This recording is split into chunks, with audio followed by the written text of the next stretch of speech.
Hi class, it's Mrs. Fickus, and today we're going to talk about how to create work that is more 3D looking. And by 3D, I mean it has height, it has width, and it has depth.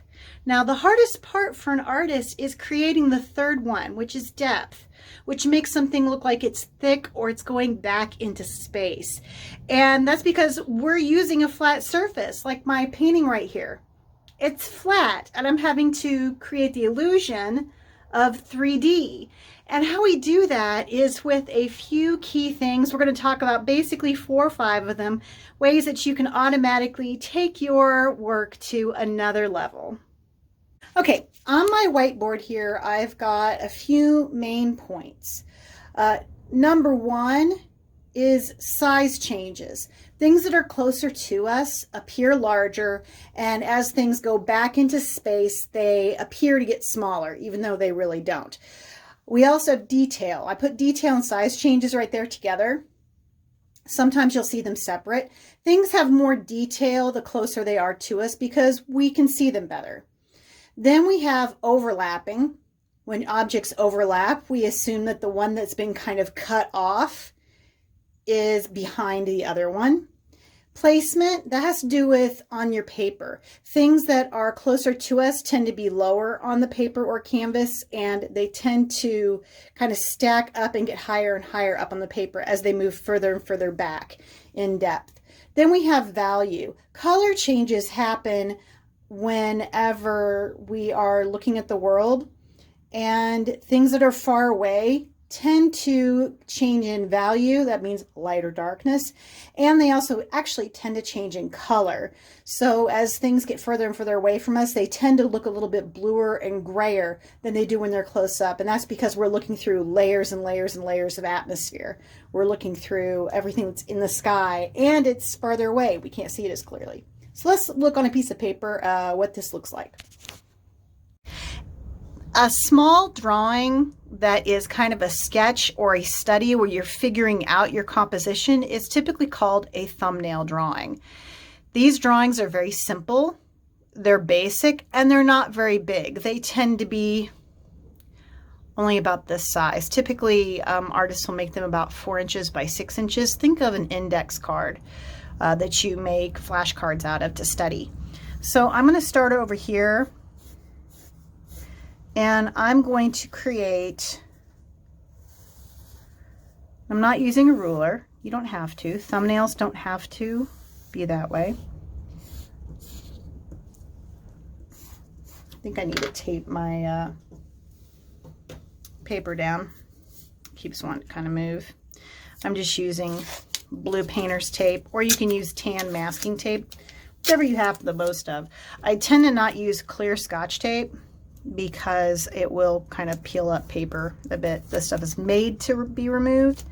Sometimes it works and sometimes it doesn't. I'm going to have 2 thumbnails that are horizontal orientation, and I'm going to have 2 over here that are more vertical. Whenever you're trying to decide which way to have your paper when you get ready to start drawing, or your canvas, your objects will determine that. So typically if we're doing a portrait of a person, we would use vertical.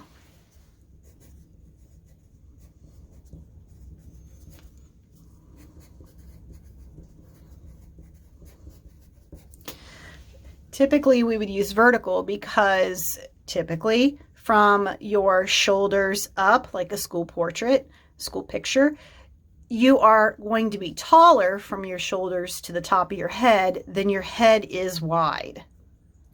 So if your object is taller than it is wide, then you go for vertical placement. Typically landscapes are done horizontally. I like to do a lot of vertical landscapes because it's not very common to have vertical landscapes, and I tend to like to focus in on like specific trees and things like that to be my focal point. If you're doing a landscape where everything is very far away, then you might want to go with a horizontal presentation, especially if you have a lot of clouds or a lot of sky. If you are going to be doing like a landscape that everything's a little bit closer, like maybe a creek with some rocks and some specific trees, then you might want to go with vertical. It's a personal preference. Most of you guys are going to be familiar with the concept of cropping.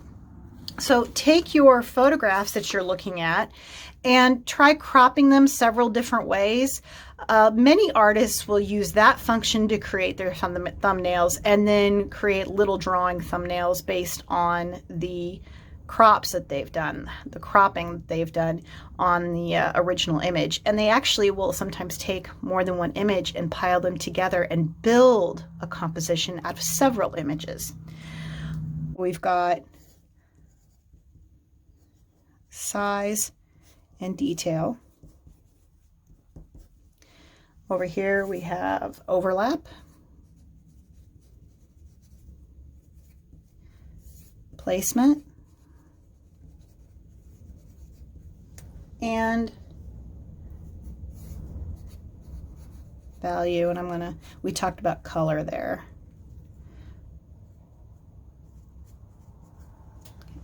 So that will just remind us what we're talking about. Let's say over here, I want to create a road going off into the distance. Well, typically I see a lot of students do this. You can't do that. That's what a road looks like if you have a drone and you're taking pictures using a drone, or you're flying over it, or you're looking down at it. That's a complete and total downward look. And whenever we are looking at a road or a street, we're not looking at it from up in the sky. So first thing you want to do is decide where your horizon line is. I'm going to scoot mine down. Typically you want to avoid putting your horizon line right in the middle of your paper, the division between your ground and your sky. You either want to have your ground be 2/3 and your sky 1/3, or your ground to be 1/3 and your sky 2/3. It depends on what your focal point's going to be. Right now we're going to be talking more about land than we are about sky, so I'm going to scoop mine up. There's my horizon line. Now I want to show a road curving through here. So I'm going to have my road follow that path. And whenever I draw the other side, the other edge of my road, up here is going to appear to touch. And as I go, I'm going to get a little bit further away from this line.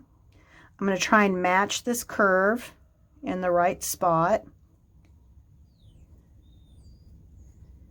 And then I'm going to have it come off over here so that it's much wider down here than it is up there. This could be a creek, be a very straight creek. It could be a reservoir. It could be a ditch. If I went like this, it would seem like a big drop off, like a cliff. And this would be a big cutout for another cliff. So you could do that. A lot of ways you could change it to make it interesting. We're just going to make this look like it's a gravel road. And then I'm going to put some fence posts, like it's fenced off, and they would be so tiny way back here that you would hardly see them. And this is part of the getting bigger as it gets closer to us. That's the whole size thing. And then they would go like this. Oftentimes kids, once they kind of reach the middle, they start to lay them down sideways because they don't want them to get too close to each other, and they actually start going like this. I've seen it so many times. They don't even realize they're doing it. When you point it out, they're like, what? And let's put, so there's my fence right up against my road. I'm not going to fence this side in. Now let's say we want to have a little bit more depth. That's where this whole placement thing happens. Right now, everything that's going on down here we assume is closer to us, and everything that's going on way back here is further away from us. So that's the placement. Placement low on the paper is closer to us. Placement high on the paper means it's further and further away. I'm going to have some hills. And we want to be really careful. I'm not making my hills all exactly the same size, same shape, and same height with the same size gaps in between them. I'm not making an A-B pattern with hill, gap, hill, gap, hill, gap. That's not what happens in the real world. So we want to avoid that. And then any trees that I put back here would be little teeny trees. They're basically sticks with lumpy lollipops on top. And I'm following the same thing with my clumps of trees.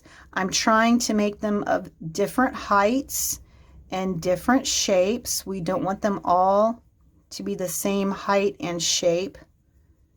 I'm trying to create variety. If you wanted to, you could include another tree right here.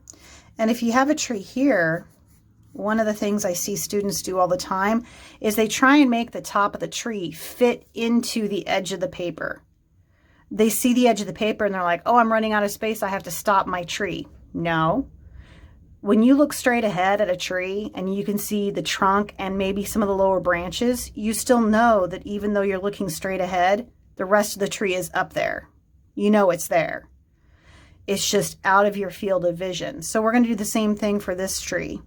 I'm just making a trunk and I'm just going to have some branches that go off into and disappear. They're way up here in the top of my paper, and I don't need to worry about trying to fit, stopping my tree and making my tree look like some sort of weird short little tree.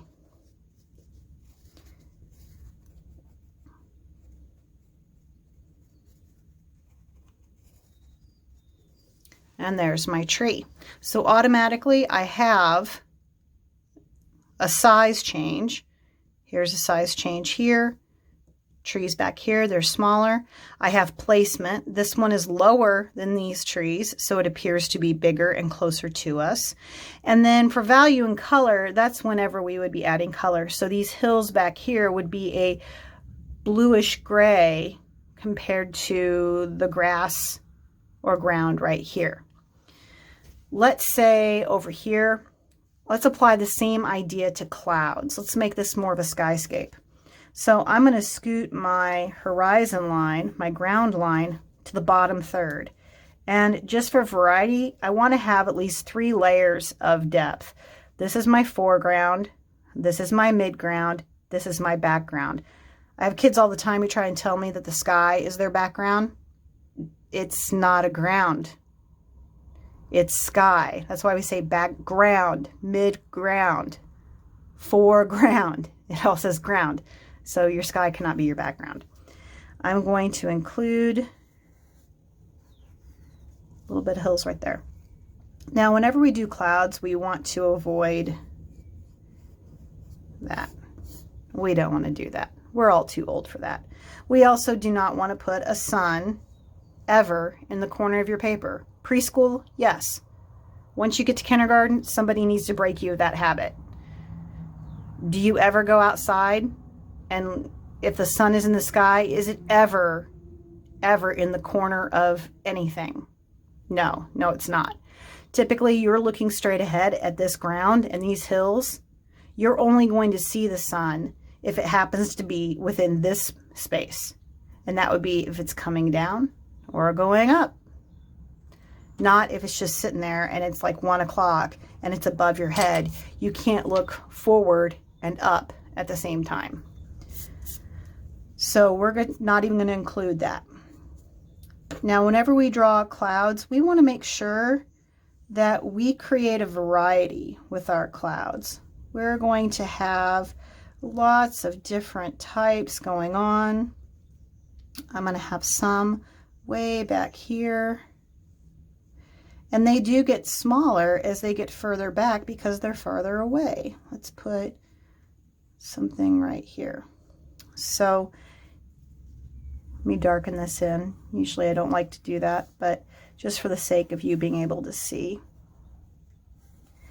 Look at the clouds sometimes. There's a big variety. of clouds. And you can overlap them. You also want that overlapping. You want one thing to get in front of the other thing. You don't want everything to be placed so that nothing is ever touching. You want things to go behind other things. That's how we can get shadows and create something that looks more 3D. So if I was wanting to color this, I would kind of start out with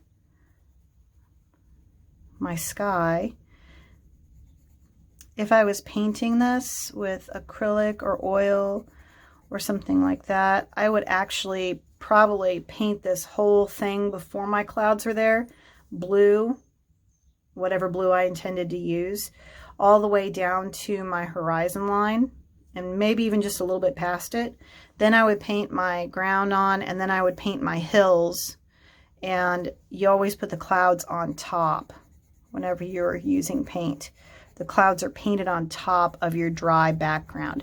Now, if you are going to be blending your clouds into your background, like maybe your clouds are very wispy, very feathery clouds, then you might want to put your clouds down on your canvas or on your paper while your sky is still wet, because then that would allow you to kind of feather out these really light feathery clouds a little bit easier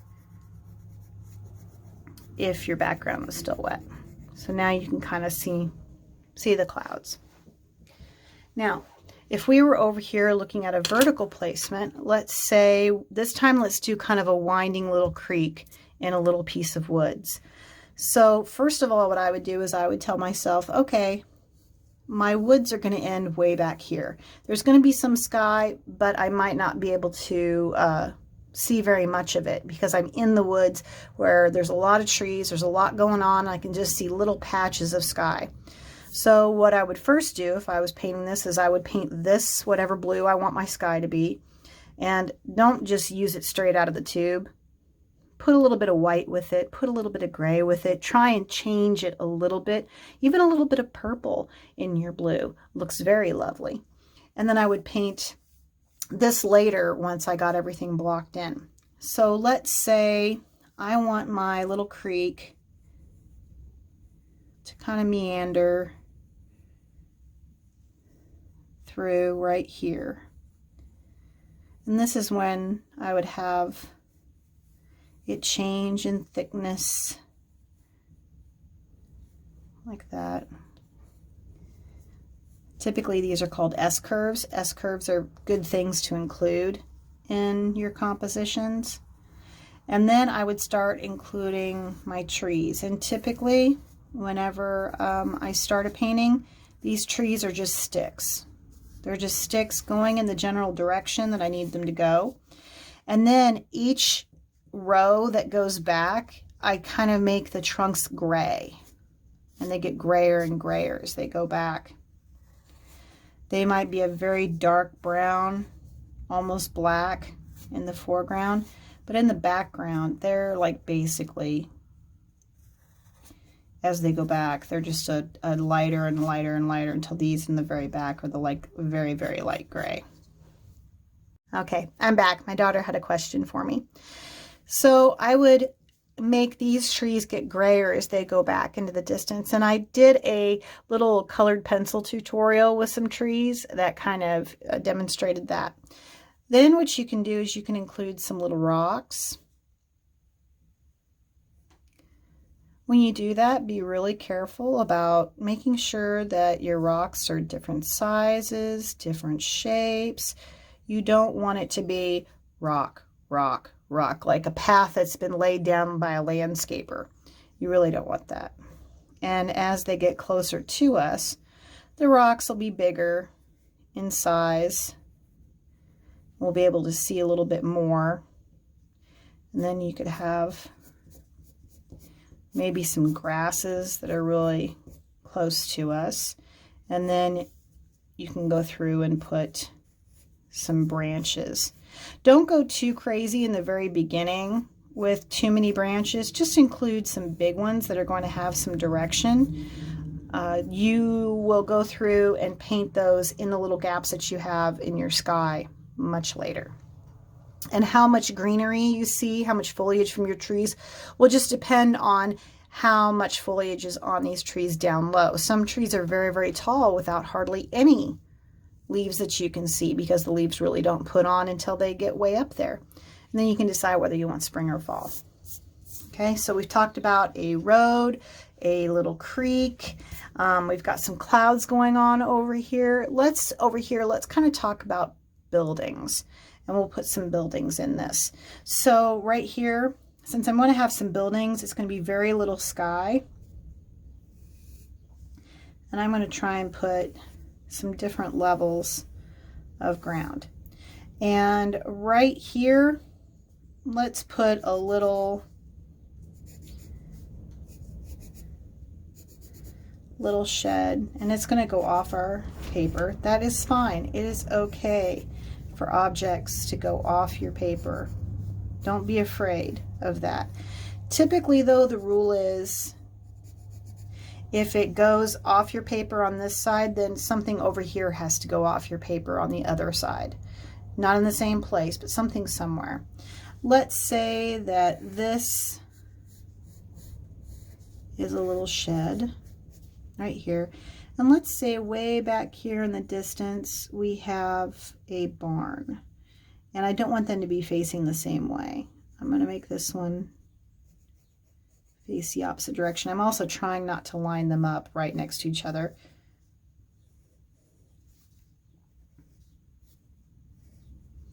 And thumbnails, the purpose of them is to decide what compositional elements work for your drawing. So see, now we can assume that this little road goes up to this building, comes over here somewhere in the distance, curves around, and then approaches this building.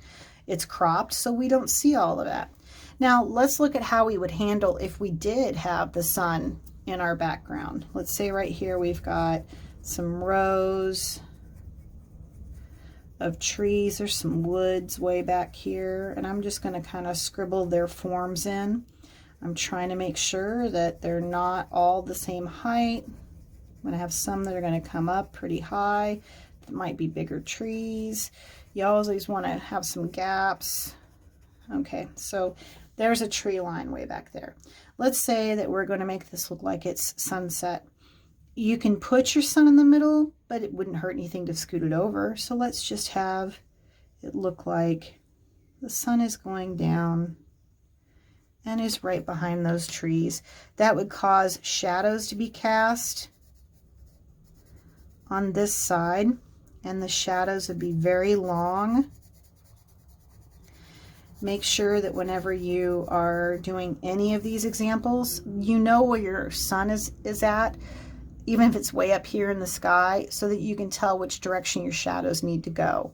So if my sun would be over here, then the shadows from my tree would go like this and then kind of fall on my road right here. These shadows would be right here. So you need to take that into account. This is the shadow of my fence. You need to take that into account whenever you're looking at your work. You want, and then whenever you decide where your sun is, where your light source is, be consistent. Don't put highlights on the opposite sides of things. So let's say this is our sun right here, and let's make it kind of a golden color so that we can tell. And so now we have a sunset to deal with. Well, sunsets are almost like reverse rainbows. You're going to have like your pinks and purples and everything down here.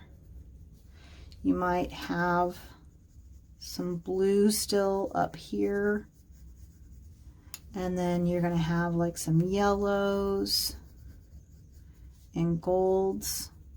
So your brighter, warmer colors are going to be down here, and then as you go up is where you're going to get maybe some purples. My purple isn't very purple. Kind of tends to show up a little bit red.